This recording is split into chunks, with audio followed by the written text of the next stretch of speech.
लोगों को ठगा गया है, लोगों से पैसे ऐंठे गए हैं। इस बार जो विक्टिम्स बने हैं वो बने हैं राइस एक्सपोर्टर्स। जी हाँ, राइस एक्सपोर्टर्स। केस जेन्युइन है या वाकई में ये स्कैम का पार्ट है? आप देख रहे हैं कमोडिटी टुडे। स्कैम या फ्रॉड का विक्टिम क्या सिर्फ इंडिविजुअल्स बन सकते हैं? क्या आम जनता ही बन सकती है? नहीं, ऐसा नहीं है। स्कैम और फ्रॉड का विक्टिम कोई भी बन सकता है, और वह व्यक्ति बन सकता है जिसके अंदर किसी ना किसी तरह से लालच भरा हुआ है। वही व्यक्ति किसी भी स्कैम का हिस्सा बनता है, विक्टिम बनता है, वही व्यक्ति ट्रैप होता है। और इस बार मैं जिस स्कैम की, जिस फ्रॉड की बात करने जा रहा हूं, क्योंकि जो एक्टिविटीज दिखाई दे रही हैं उससे तो यही मालूम चलता है कि इस एक्टिविटी के तहत लोगों को ठगा गया है, लोगों से पैसे ऐंठे गए हैं। हालात क्या हैं वो हम बाद में भी देखते हैं। और इस बार जो विक्टिम्स बने हैं वो बने हैं राइस एक्सपोर्टर्स। जी हाँ, राइस एक्सपोर्टर्स। अब आप सोचेंगे भाई राइस एक्सपोर्टर्स, जो एक्सपोर्ट का बिजनेस करने वाले लोग हैं, वो कैसे विक्टिम बन जाएंगे? उनको कौन ठग सकता है?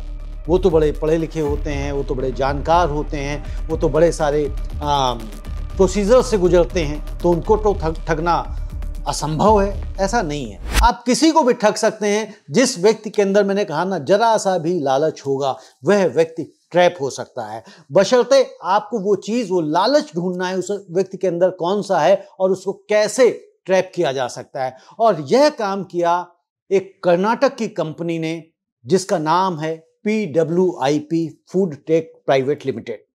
और इसके जो फाउंडर हैं वो हैं धनराज किदियूर। इन सज्जन ने किया क्या, पहले तो हम ये समझते हैं। केस जेन्युइन है या वाकई में ये स्कैम का पार्ट है? ये आप इस सारी एक्टिविटी को भी मैं जो नरेट करूंगा, जो आपको समझाऊंगा, जो इसका खुलासा करूंगा, उससे आप खुद समझ पाएंगे और खुद अंदाजा लगाएंगे। और जैसा आप सोचते हैं, जैसा आपको समझ में आता, अपने कमेंट बॉक्स में जरूर लिख के बताइए कि इस सारे सिनारियो से आपने क्या समझा। PWIP food tech private limited, इस कंपनी के नाम से, यानी कि pwip.co के नाम से इन्होंने एक डोमेन बुक किया। और वो डोमेन कब बुक किया? 5 नवंबर 2019 को। यानी कि 5 नवंबर 2019 को डोमेन बुक किया और कंपनी को रजिस्टर कराया अक्टूबर 2020 में। यानी कि रजिस्ट्रार ऑफ कंपनीज में ये company PWIP food tech private limited के नाम से इन्होंने 2020 में तकरीबन 1 साल बाद रजिस्टर कराई। राइस एक्सपोर्टर्स को कहा गया कि भाई 2.5 से 3% का आपको मुनाफा मिलेगा। फॉर एग्जांपल, तो 2.5 से 3% का अगर मुनाफा मिलता है, तो अगर आप पूरे साल का देखेंगे तो 30% से 36% का आपको एक एनुअल रिटर्न दिखता है। अगर 30 से 36% का किसी भी व्यापारी को एक एनुअल रिटर्न दिखाई देता है तो ये बहुत बड़ा रिटर्न है। तो ऐसी स्थिति में जो ये लालच था, इस लालच में बहुत सारे लोग ट्रैप हुए। और इस लालच में जो लोग ट्रैप हुए, आज तकरीबन 51 लोगों का व्हाट्सएप ग्रुप है जो इसके विक्टिम बने हुए हैं, जो भी बाहर आए हैं, जो सामने आए हैं।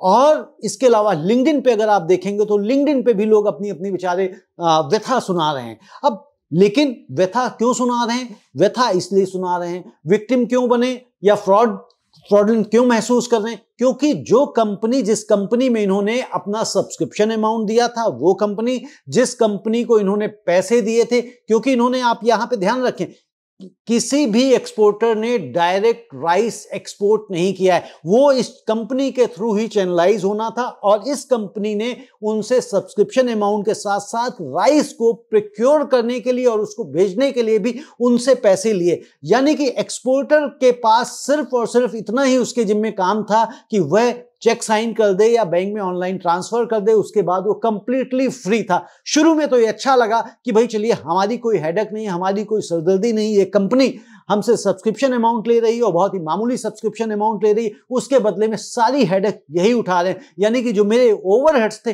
वो भी कम हो रहे हैं, तो मुझे प्रॉफिट ज्यादा हो रहा है, तो बेहतर होगा कि हम इसी कंपनी के साथ चलें। तो एक के बाद एक लोग इनसे जुड़ते चले गए। और इस कंपनी ने अभी तक कितना पैसा इकट्ठा कर लिया, ये अभी तक कोई जानकारी नहीं है। क्योंकि अभी तक जो हमारे पास जो डेटा आया है वो लगभग 41 करोड़ रुपए का डेटा आया है। लेकिन मार्केट में कहा जा रहा है कि 200 करोड़ रुपए का फ्रॉड है। अभी 200 करोड़ का फ्रॉड तभी हम मान पाएंगे कि जब वो डेटा आ जाए। अब इस कंपनी की जो बैलेंस शीट है, जो आरओसी की साइट पे है, वो 2023 में लास्ट सबमिट हुई थी, उसके बाद नहीं हुई, यानी कि 2024 मार्च में नहीं हुई, 2025 मार्च में नहीं हुई, और ये अनट्रेसेबल है। जो इनकी वेबसाइट है, उसमें जो फोन नंबर 2 दिए हुए हैं, वो दोनों नंबर आज की तारीख में एग्जिस्ट नहीं करते। जब दोनों फोन नंबर एग्जिस्ट नहीं करते हैं, मिस्टर धनराज एग्जिस्ट नहीं करते हैं, तो आखिर वो हैं कहां? उनके नाम पे अलग अलग कोर्ट्स में केस फाइल किए गए हैं, एनबीडब्ल्यू इश्यूज हो रखे हैं, पीओ का कई कोर्ट ने उनको प्रोक्लेम्ड ऑफेंडर उनको घोषित कर दिया है,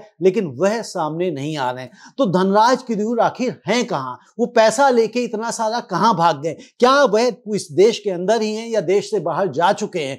यह सवाल एजेंसियों के सामने खड़ा हुआ है, लेकिन क्या एजेंसी इसके ऊपर काम कर रही हैं या उनको ढूंढने का प्रयास चल रहा है? यह सब हम आगे अभी और इन्वेस्टिगेट करेंगे और यह समाचार हम आप तक और आगे लेकर आएंगे कि आखिर इस केस में एजेंसीज कहां तक पहुंची और कितने लोग इस फ्रॉड में विक्टिम बन चुके हैं। क्योंकि ये फ्रॉड बड़े, मतलब कुछ लोग कह सकते हैं कि फ्रॉड नहीं है क्योंकि कॉन्ट्रैक्ट साइन किया गया है, कॉन्ट्रैक्ट जब साइन हो जाता है तो इसे आप फ्रॉड नहीं कह सकते। लेकिन अगर आपने किसी से कॉन्ट्रैक्ट साइन किया है और आप उसे फुलफिल नहीं कर रहे हैं, तो फिर उसे आप क्या कहेंगे? अगर आपने किसी को 2 रुपए वापस करने थे और वो 2 रुपए आप नहीं दे रहे हैं और उसके बाद आप सामने भी नहीं आ रहे हैं, जो आपने कंपनी बनाई थी वो कंपनी के फोन नंबर्स जो वेबसाइट पे वो नंबर्स भी एग्जिस्ट नहीं कर रहे हैं, फिर आप इसे क्या कहेंगे? मैं तो यही मानता हूं कि इसे फ्रॉड ही कहा जाना चाहिए।